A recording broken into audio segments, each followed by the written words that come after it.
전도서 6장입니다.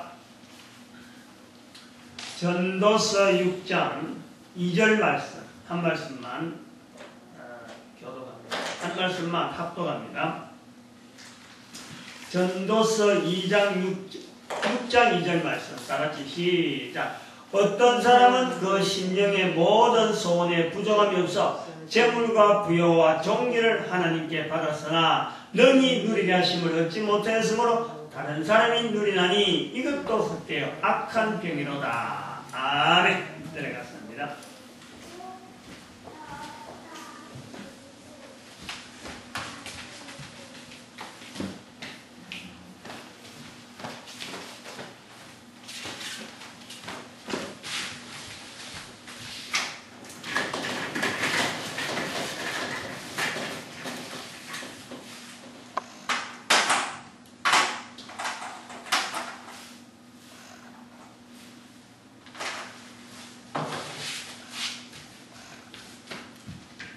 기도 해야지.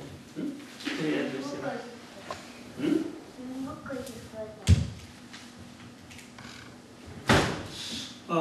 오늘 수요일 전도를 못하게 하는 전도를 못하게 하는 문화가 되어진 내용들 9번째가 될 것 같은데 오늘 내용은 그 내용 중에서 이제 3번입니다. 3번 마태복음에 대한 자세. 마태복음에 대한 자세입니다. 특히 해석이죠.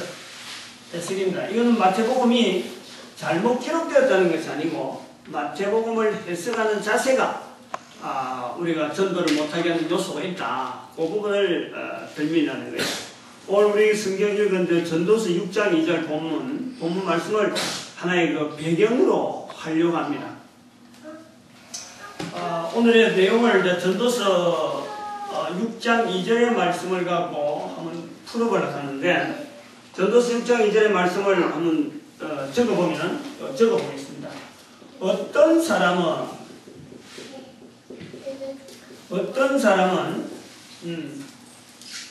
그 심령의 모든 소원에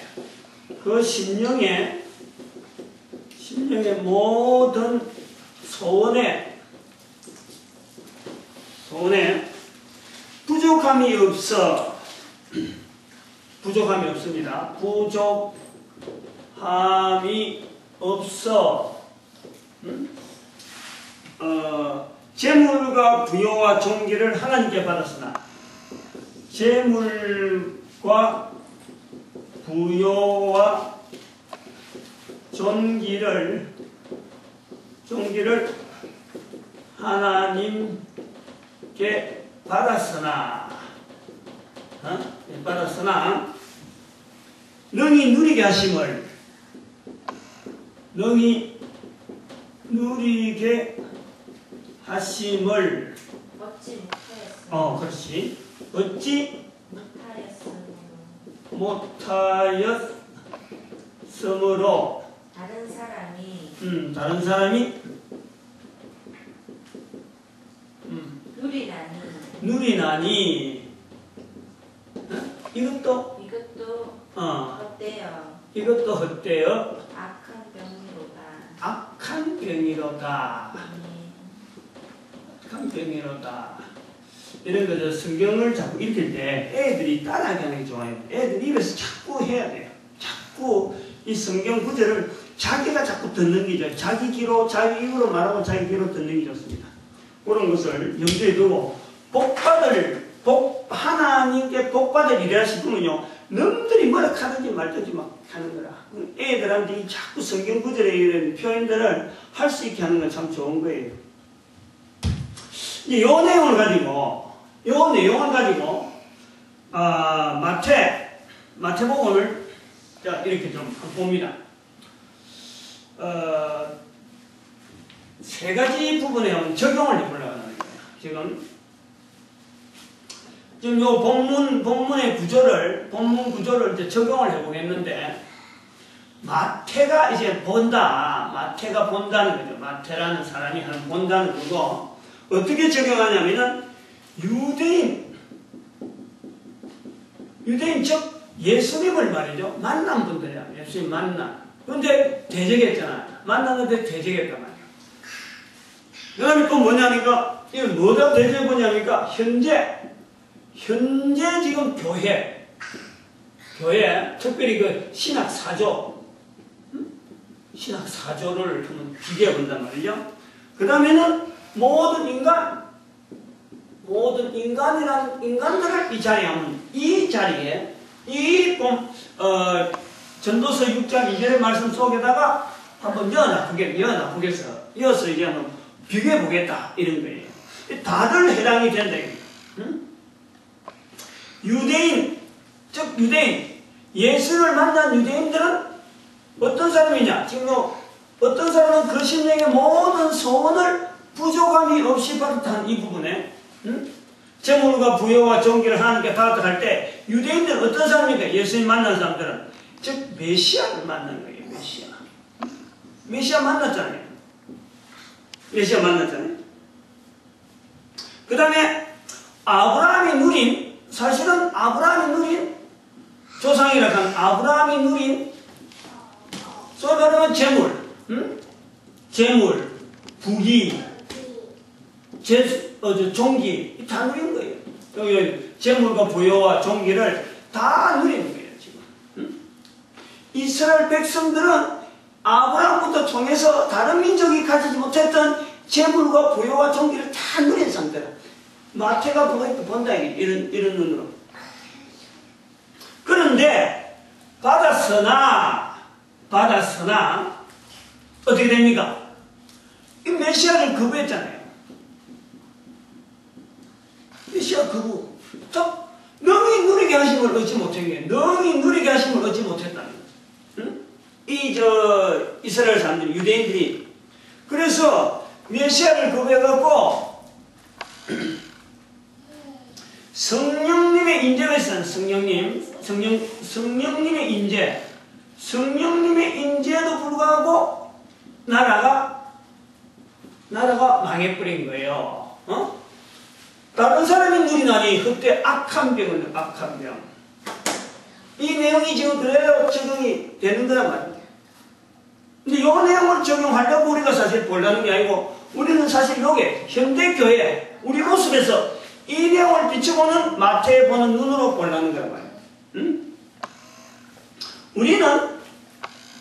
우리는 역시 메시아를 지금 어찌됩니까? 그리스도를 우리는 만난 게 아니고 인정을 하는 거예요. 인정. 큰 두 가지 사건이 있잖아요. 우리가 메시아를 어떻게 인정합니까? 우리 메시아 안 만났어요. 어떻게 인정하느냐? 첫 번째, 성경이 정말 성경. 그잖아요? 그 다음에 두 번째, 로마 제국을부터 시작된 역사. 인류 역사가요, 그 증거를 해오잖아요. 314년 우리가 그 있은지 없은지 몰랐는데, 달력이 있다든지, 그 다음에 로마 제국에서 기독교가 공인되다든지, 지금, 기독교가 말이죠, 저 해서 서쪽을 해갖고, 서쪽 해갖고 지금 우리한테로 왔단 말이에요. 그것을 우리가 성경을 통해서 확인하는 거예요. 메시아를 인정한단 말이에요, 우리는 분명히. 그건 즉 말하면, 모든 소원을 부족함이 없이 우리는 다 받은 거예요. 그리고 이 세계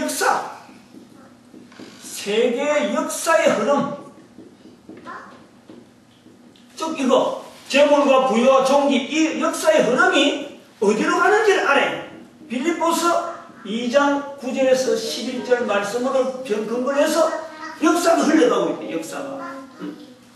이걸 안단 말이에요. 재물과 부여와 종기를 우리 교회라고 하는 이 교회는 역사 속에서 이스라엘 백성이 역사 속에서 아브라함을 통해서 모든 걸 누렸듯이 우리도 누린 거예요.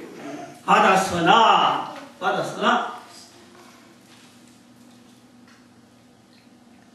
그래서 다시 오실 이 세계 역사 흐름은 빌립보서 2장 9절 그래서 11절 말씀으로 가면서 모든 인간들이 예수 그리스도 이름 앞에 무릎 꿇을 수밖에 없어요. 무릎 꿇을 수. 그 흐름으로 가는 거야. 그래서 누가 당연하게 메시아의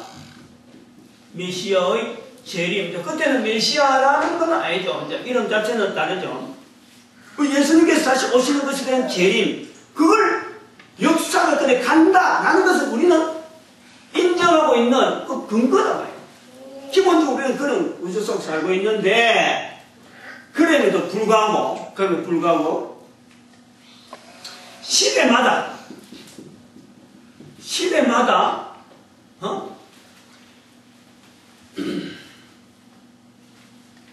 이 신학사조에 일정한 방향이 없어. 일정한 방향. 응? 이게 지금 이게 일정한 방향이 없어. 다시 말하면 어떤 때는 뭡니까? 교회 회의록 가지고, 응? 이단 이렇게 했다가 이단 이렇게 했다가 교부시대 나무 쭉 넘어가가지고, 소위 말하면 바티칸 그 왕국이라 하는 이 로마 제국 밑에서 로마 교회 산하에서 말이죠. 그런 시대를 지내왔다니까. 뭐 이단식이 하는 거죠. 어때는 교회 회를 통해서 이단, 네가 이단 아니다 시비를 붙이는 거야.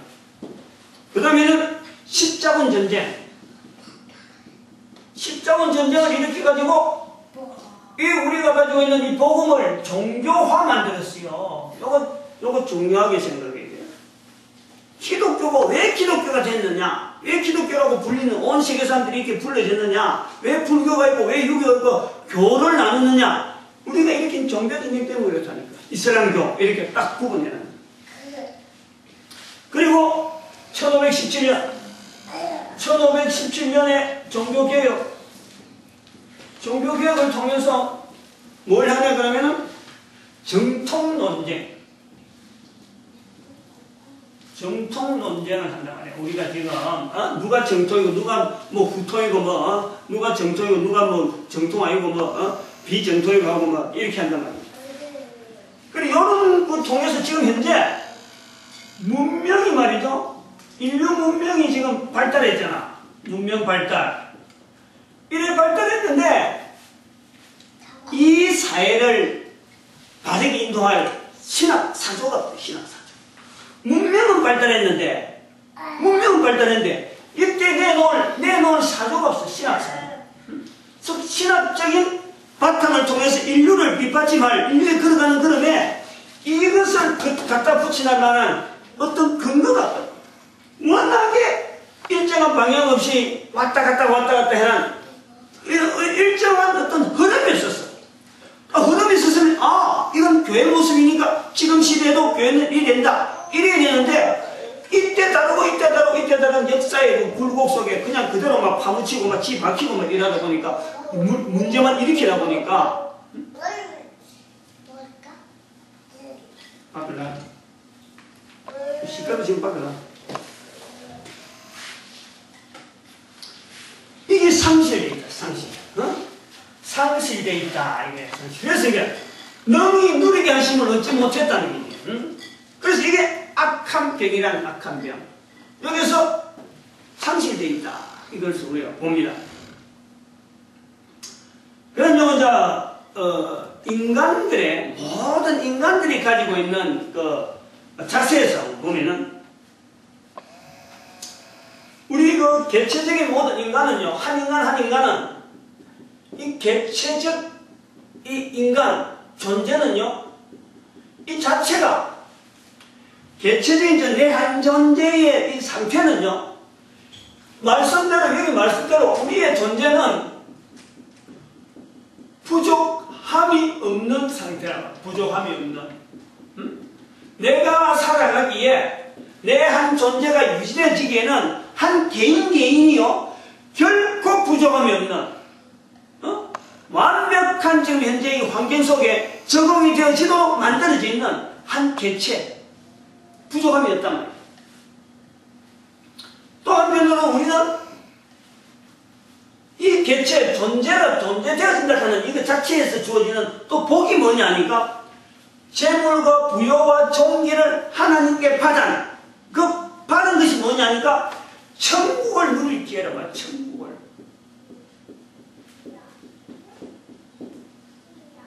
우리가 지금 존재되어진다 하는 얘기 자체. 존재, 한 개인이 존재라는 것은 하나님께서 부족함이 없는 상태로 이 땅에 살도록 지어져 있고, 그 다음에는 여기에 재물과 부여와 종기를 받은 상태인데, 그 종기가 부여가 뭐냐니까 결국 천국을 누릴 기회로서 우리에게 주어져 있는 거예요. 이 땅에 산다는 것 자체. 그냥 뭐 공기 마시고 숨 쉬고 뭐 아무렇게나 아무 목적 없이 아무 뭐 없이 사는 것이 아니라 천국을 누릴 기회로 산단 말이에요. 우리가 지금 사는 것이. 개인은 이런 상태라, 이런 상태. 그래서 재물과 부여와 종기가 하나님으로부터 왔고 하나님으로부터 주어진 것을 내가 누릴 수 있었는데, 누릴 수 있었음에도 불구하고, 주어졌음에도 불구하고, 이런 상태로 되어 있음에도 불구하고, 여기 이제 문제가 하나님을 인정하지 않는 요 상황에서 마귀의 농락에 하나님을 인정하지 않는 내 자신의 모습, 그 누구에게나 있는 거예요. 시대. 뭐 예수님 시대나 유대인 시대나 지금 현재 흘러왔던 교회가 2000년 동안 흘러왔던 그 시대나 지금에 있는 인간의 이 모습은 여전히 있는 거예요. 여전히. 여전히 하나님을 인정하지 않고 여전히 마귀의 농락 속에 있다. 흐우적거리는 거예요. 근데 이거 중요한 건요, 이런 어마어마한 축복과 이 마귀의 농락하고는 이건 비교가 안 된다고 불구하고 우리가 마귀의 농락에 있다는 것을 알지 못한다는 거예요. 이걸 모른다는 거예요. 인간이. 이걸 모른다는 거예요. 능히 누리게 하심을 얻지 못하였으므로 다른 사람이 누리나니 이 마귀의 농락에 우리 인간이 누려야 되는데 마귀가 인간들 가지고 논단 말이에요. 가지고 노는 거예요. 그래서 악한 병이다. 악한 병. 악하다.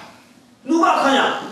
인간이 악한 거지. 인간이 이 조건을 나쁘게 해놓은 조건이 아니고 좋은 조건을 해놨는데 마귀로 인해서 놀아난 그 상태를 확인할 정도로 확인하는 것에 대해서 말이죠. 이제 하나님을 인정하지 않는 그 자리에서 그냥 마귀가 하는 대로, 사탄이 하는 대로 그대로 놀아난 그런 상태로 살면서 내가 산다 하고 있다. 살 수 있는 조건을 다 하나님께 주셨는데 불구하고 그 만드신 조건 주신 하나님에 대해서는 전혀 고려하지 않고 자기를 하고 악하게 농락하는 그 마귀에서 놀아나면서 산다라고 말하고 있다. 이 본문을 지금 그냥 있는 거예요. 자, 여기서 요 내용을 이제 마태가 볼 때 마태는 지금 어떤 자리에 있느냐? 마태복음 자체가 마태가 이런 상황으로 하는 자리를 본다. 마태가 지금 이 본문을 통해서 이래 보는데 마태복음은 어느 상황에 있느냐? 이제 은혜요. 마태복음은요 여기 요 자리거든. 이게 마태복음의 자리다 이 말이야. 요걸 열어가는 거예요. 지금 이 자리를 마태복음의 자리를 열라는 거예요. 그래서 마태복음은 신학적인 사고방식을 가지고 기록을 해놓은 거예요. 신학적인. 이 마태복음은 구약에 있는 성경 말씀을 지금 유대인들을 통해서 나타난 이 상황을 비추어서 예수님에 대해서 지금 거부하고 있는 유대인들의 모습을 비추면서 어떤 상황에서 지금 정리를 해놓은 거예요. 지금 유대인의 모습을 하나의 마태복음에서 신학적인 유대인 그 구약에 있는 성경 말씀에 있는 내용을 가지고 이 내용을 가지고 좀 비춰놨다. 설명을 쫙 비춰놓은 거예요. 신학적인 구조를 가지고 비춰놨다. 그리고 뭐 때문에 했느냐?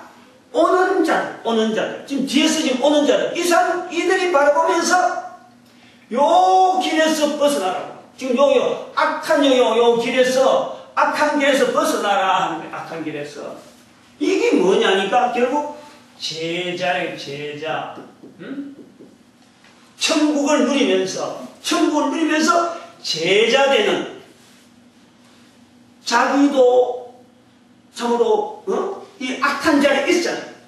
자기도 악한 자리에 있잖아요. 바로 세금 걷는 세리의 자리에 있는데 예수 그리스도 통해서 불림 받아가지고 예수 그리스도 제자가 돼 보니까 이 사람은 삶의 눈이 확 달라지고 완전히 성경 구약에서부터 넘어오는 유대인들이 알고 있는 그 성경 구조가 완전히 환하게 벗겨지고 살아가야 될 한 인간의 존재가 굉장한 가치를, 변화를 자기가 느낀 거예요.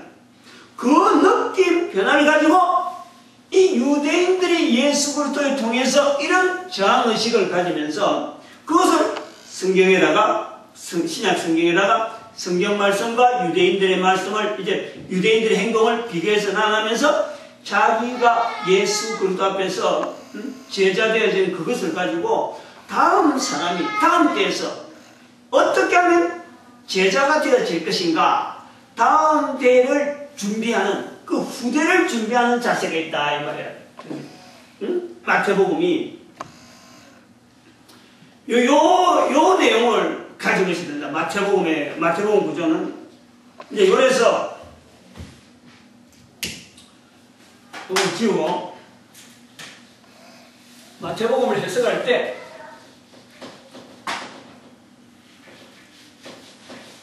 마태복음을 해석할 때에 어떻게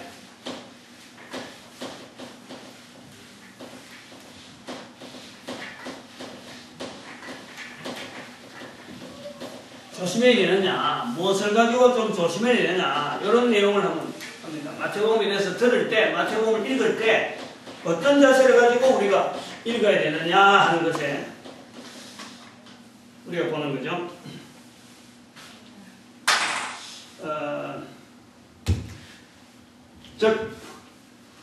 아까 해석의 문제를 했습니다. 마태복음 해석에 주의할 것, 이제 주의할 점. 마태복음을 해석할 때 주의할 점. 첫 번째,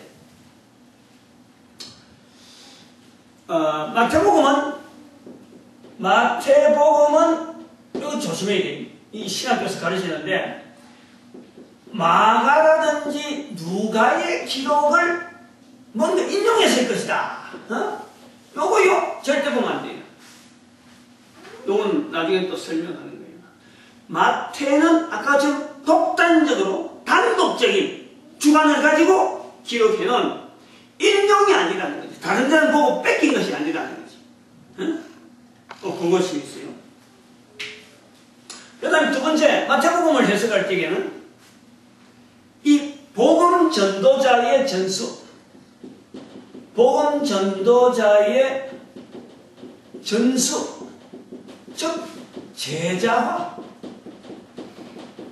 이 제자화, 제자의 자리가 개선되어질 필요성이 강조된 마태복음에서. 그 다음에 마태복음 1장 1절에 나오는 아브라함과 다윗의 자손이라는 이 표현을 통해서 예수 그리스도의 세계락할 때 이 그랄때에 예수 그리스도에 대한, 즉 이 믿음에 대한 내용을 할 때 아브라함이 한계가 아니라는 거예요. 한계가. 여기가 아브라함을 이야기할 때 이게 한계성이 아니라는 거예요. 그래서 아브라함부터 시작된 유대인들에 대한 내용을 갖고 주입하면 안 되는 거예요. 마태복음을 할 때 1장 1절에 대한 그 개념은 그냥 단순한 계보지, 계보를 이야기하려고 하는 거지, 거기에 대한 이 전반적인 예수 그리스도에 대하고 또 예수 그리스도 안에서 믿음의 전도자들, 선구자들, 이런 선구자들 아브라함 후대부터 나오면서 다윗을 너무 많이 강조할 수도 있고 하지만은 그 앞으로 못 나가면 안 된다니까. 아브라함 이전으로 노아에도 가야 되고 에녹에도 가야 되고 아벨로 넘어가야 돼. 아벨로 자꾸 그 시도를 해야 된다. 1장 1절의 그 의미가 너무 강해갖고 아브라함과 다윗의 자손 예수 그리스도의 세계력하는 그것 때문에 말이죠. 아브라함 이전으로 못 나가면 안 돼요. 아브라함 이전에만 아브라함부터만 계속 찾아보면 안 된다니까. 그걸 뛰어넘어야 돼요. 그걸 뛰어넘어야 돼요.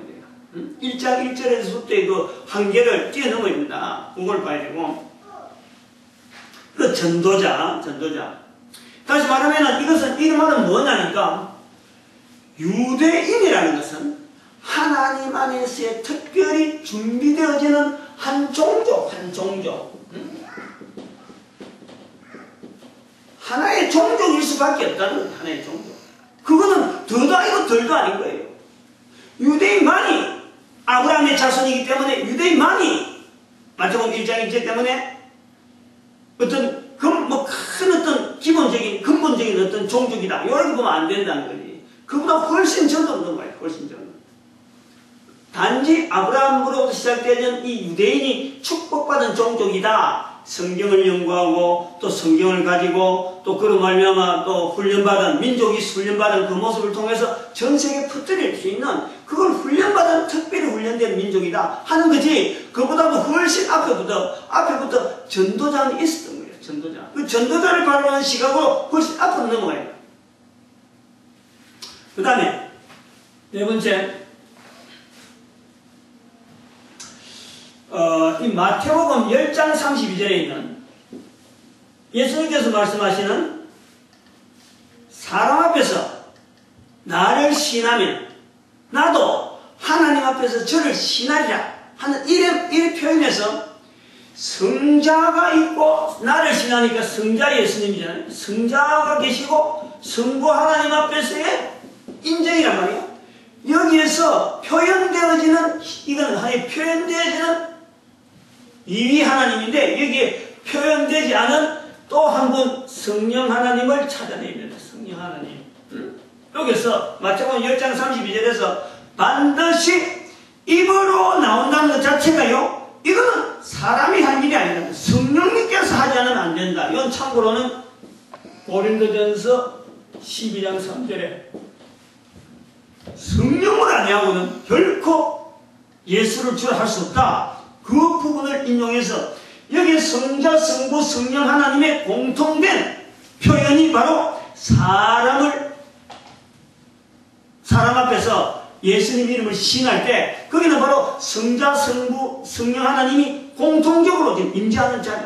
그렇게 해서 그 자리를요, 전도하는 자리를 아주 강하게 부각을 시켜야 된대요.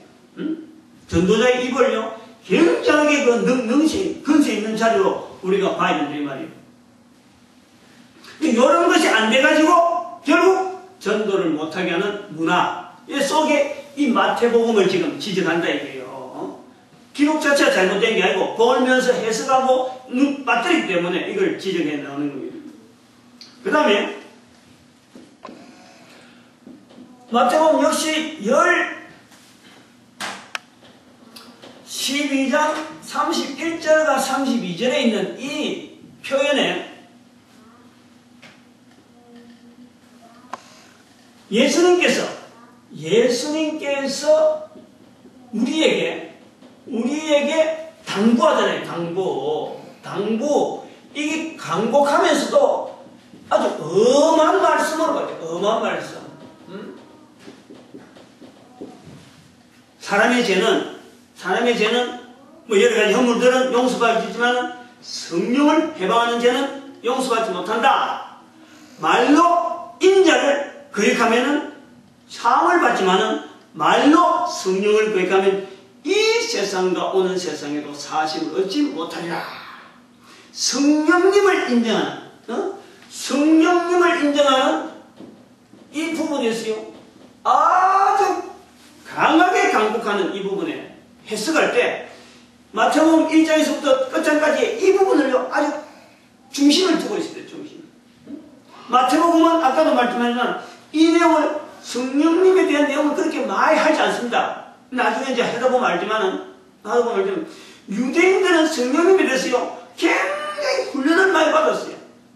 그런데 우리는 성령님에 대해서 너무너무 낯설어가고 있다는 거예요. 그래서 너무너무 훈련되어지는 유대인 마태는 성령의 전체에서 성령님에 대해서 찾아보기 때문에 이 말씀에 대해서 깊은 표현을 하지 않는다. 다양한 표현을 하지 않고 넘어간다는 말이에요. 넘어가는 거예요. 한 말씀만 간절하게 딱 찍어놓고는 넘어간 전체를 보는 거죠. 이 성령님을 통해서. 그래서 마태복음 나중에 28장 마지막 부분에 19절 20절 부분에 아버지와 아들과 성령의 이름으로 세례를 주라. 이걸 맺혀오는 거죠.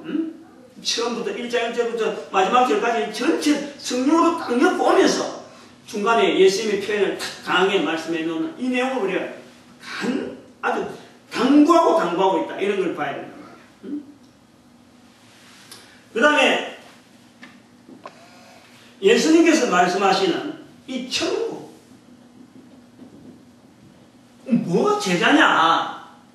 무슨 이야기를 하는 게 제자냐? 사람의 입으로서 늘 이야기할 수 있는, 누구에게나 이야기할 수 있는, 어느 시대에나 이야기할 수 있는 소재로서 천국에 대한 내용이 마태복음에 처음부터 끝까지 흐르고 있다는 것에 대해서요 우리가 분명히 얼마나 많이 천국을 강조하는지 모르잖아요. 5장, 6장, 7장, 10장에는 천국의 제자, 13장에는 천국에는 이런 것이다. 천국에 대한 내용이 너무너무 많아요. 18장부터 18장, 20장, 22장, 25장 전체가 다 천국은 다 나와요. 그만큼 천국을 많이 해요. 이 천국. 이 중요한 주제. 제자가 뭔 제자냐? 바로 천국 이야기는 예수님께서 말씀하시는 마태복음 4장에 나오는 회개하라 천국이 가까웠다 첫 선포. 그 천국. 그 다음에 이 천국에 대해서 마태복음 5장부터 나오는 이 5장에 나오는 천국을 반드시 천국을 두 가지로 봐야 돼요. 두 가지로. 그 괜히 그저 뭐 칠복, 팔복, 삭복, 뭐 팔복, 삭복 이렇게 뭐 복 자체를 8개가 아니고 그거는 두 가지 복이라 두 가지 복.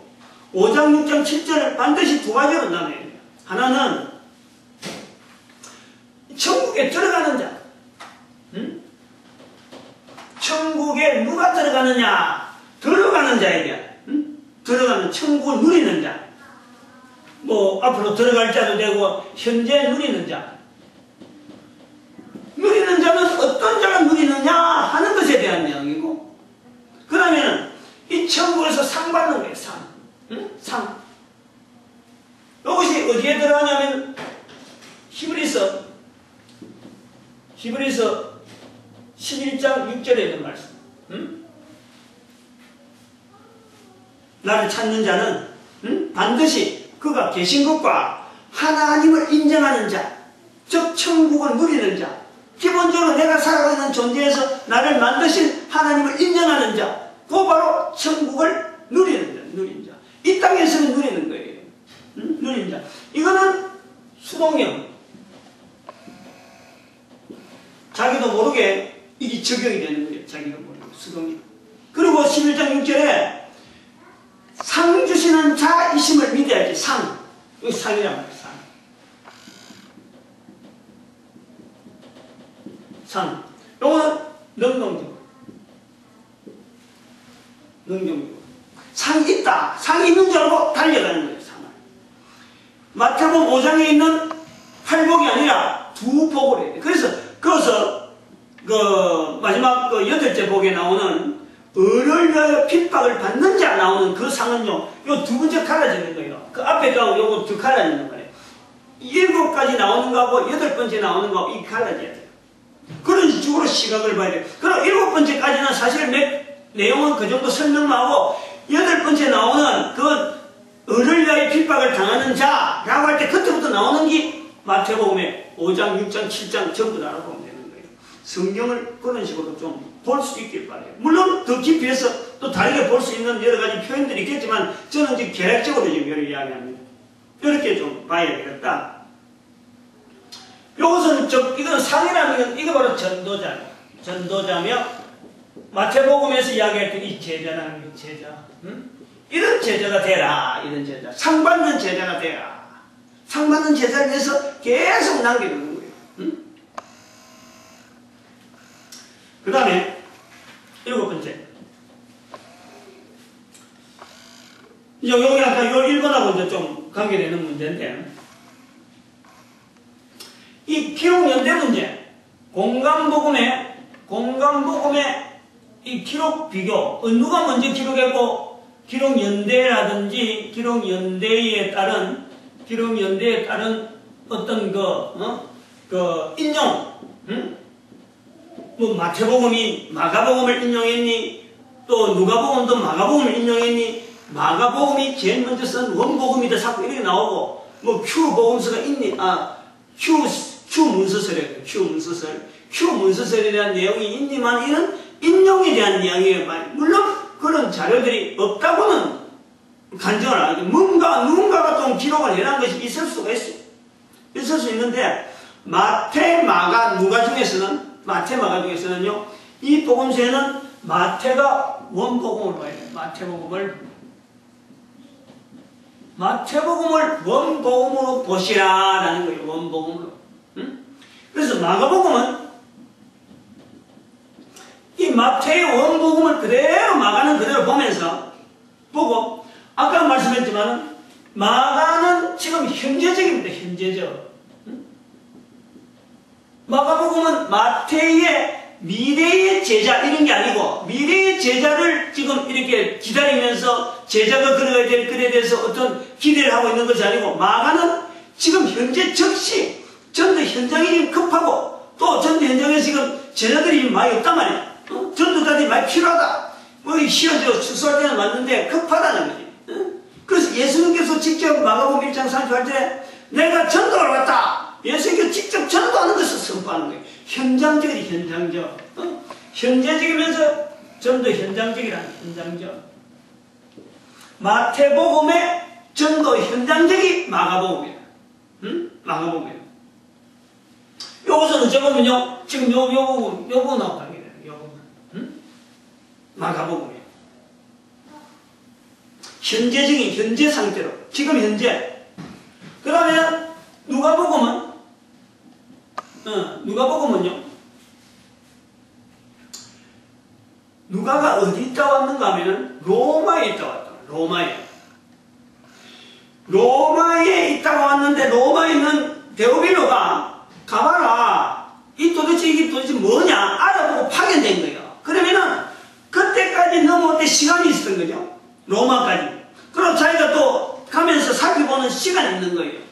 그러면 그 시간이라고 하는 이 개념 속에 어떻게 조그마한 그 땅에서 또 자기가 또 누가가 또 신앙을, 성경에 대해서 연구를 하던 사람, 또 기다림이 있는 사람인데, 어떻게 해서 그 조그마한 하나의 도시에서 또 자기들의 유대인들의 관료가 십자가에 못 박은 그 한 개인이 죽었는데, 또 죽었다고 또 뭐 부활했다고 이제 나중에 알게 됐지만, 어떻게 해서 로마에까지 이렇게 해서 로마 관료가 자기를 보내게 됐을까? 이것에 대한 나름대로의 관심이 있는 거예요. 있다고 봐야 되는 거예요. 그래서 누가복음은 마태와 마가보다는 훨씬 늦게 쓰면서, 도대체 이 힘은, 예수님은 나중에 가지고 믿음이 가있다 하더라도 이제 글을 쓸 때쯤 돼서 예수님은 이미 안 보이시는데, 도대체 이 일을 누가 주관하느냐, 이 시각을 본단 말이에요. 시각을. 누가 이 일을 주관할까? 그 성령님이시다라는 거예요. 즉 마태복음에 있는 여기에서 부족한 부분에 설명이 부족된, 결여되어 있는데, 누가는 로마에서 훈련받아 로마에 있는 여러 가지 되어 있다 보니까 자기는 유대인들이 너무나 익히 알고 있는 이 성령님에 대한 인정을 어렴풋이 알고는 있지만 이것을 표현하는 하나의 기회로 보는 거예요. 그리고 이 내용에 로마에 있는 사람들은 이 성령님을 모른단 말이에요. 유대인들은 알잖아요. 유대인들은 로마 성령님을 너무 잘 아는데, 그래서 누가복음은요, 마태복음에 있는 이 제자들의 제자되어가는 현장, 전도되어가는 이 현장 전체를 가지고 성령님의 사역으로 보려고 하는 첫 시도, 누가복음서는 첫 시도지, 시도죠. 그러니 그걸 확정돼가지고 철저하게 성령님으로 보겠다 하는 것 자체는 우리가 아는 사도행전 1장부터는 우리는 그걸 성령복음이라고 불러하는 그것부터 철저하게 성령님을 나타내려는 거예요. 나중에 후대 사람들이 사도복음이라 사도행전에 써서 그렇지 우선 누가는요 아마도 우리가 생각한 대로 성령복음 성령복음으로 부르기를 바랬어요. 예수님의 하고 같은 동격으로 뭘 쓰려고 같은 거로 나타내려고 누가는 그렇게 의도가 있었을 것이다. 저는 그렇게 추정을 해요. 그래서 성령복음을 쓰는데 요게 힘에 이제 시도로서 성령님의 임재 제자는 누가 만드느냐? 마태복음은 내가 이런 제자 행적을 만들어놨으면은 누가복음은 그 내용을 갖고 있더라도 결국에는 성령님께서 하셔야 된다. 성령님이 있어야 된다. 라고 해서 성령님을 지금 굉장히 많이 누가복음은 많이는 성령님에 대한 표현이에요. 다시 말하면은 누가가 보는 그 삶의 현장은 데오빌로라고 하는 로마의 사람한테 지금 알려주는 그래서 로마 지역에 있는 자들이 과연 예수님을 따른다 했을 적에 예수님에 대해서 어떻게 바라볼 것이냐? 눈에 안 보이는 예수님을 바라볼 것이냐? 아니라 실제적으로 예수님 안 계시지만 이스라엘 백성으로서 익혀져 있는 그 성령님께서 이 일을 하고 계신다 라고 시각을 보고 기록해놨다. 그래서 그걸 가지고 괜히 마태가 마가를 썼니 안 썼니 보고 썼냐지 이런 데 시간을 허비하지 말라는 거야. 그 허비. 즉 이런 데 허비하는 것 때문에 이것이 바로 전도를 못하게 하는 문화가 되어지는 전도 문화를 못 만들었다는 게 전도 문화라 해도 전도 신학 이런 거 전도 신학을 못 만들어가지고 아까 요 말했잖아요. 요게 어느 시대든지 공통적으로 똑같은 방향으로 제시를 하고 이 기준에서 지금 이 시대를 우리가 잣대를 하니까 이렇다. 그 시대 자체 어느 시대든지 일정한 잣대가 있어야 되는데 그 잣대가 없다니 그 잣대 그 신학자의 그 자리에서 보면은 교회는 2000년 역사가 올라왔는데 역사 가운데 교회가 훌충훌충 들락날락 이런 지금 이런 굴곡을 통해서 교회가 가고 있는데 이 교회는 결국 빌립보서 2장 9절에서 11절 사이까지 가게 될 수밖에 없는데 이런 잣대가 없어가지고 그냥 어떤 때는 감정이 신앙인가 또 어떤 때는 노동운동이 신앙인가 어떤 거는 종교개혁 자체가 신앙인가 오직 피데이켰다고 해서 솔라 피데이켰어서 거기 바른 신앙이니까 그렇게 소리만 지르면 되는 줄 아냐? 그런데 기도원 운동한다고 그게 신앙인 줄 알고 성령 부르신다고 해서 그게 성령인 줄 알고 이렇게 왔다 갔다 했다. 그래서 아까 제가 전도서 6장 2절의 말씀을 가지고 우리 신학적인 사조에서 이 지금 마태복음이 가지고 있는 이 자리에서 볼 때 마태는 이렇게 제안해놨는데 우리가 그걸 말이요 잘못 해석하느라고 세상 조류에 그냥 휩쓸려가지고 아무 지금 내놓을 것 없는 상태로 개인 자체는 한 개인은 마귀에 농락당하고 신학 자체는 바로잡아야 될 신학 자체는 지금 자기 자리가 없는 일정한 잣대 없이 분명한 일정한 잣대가 있는데 마태복음이 제시하는 이 내용을 가지고 얼마나 잣대가 있는데 불구하고 이 잣대를 놓쳤다. 붙잡지 못했다. 왜냐? 요런 것 때문에 요런데 괜히 쓸데없는 부수적인 가지고 실험하게 보내는 동안에 방향이 엉뚱한 데 가버렸다.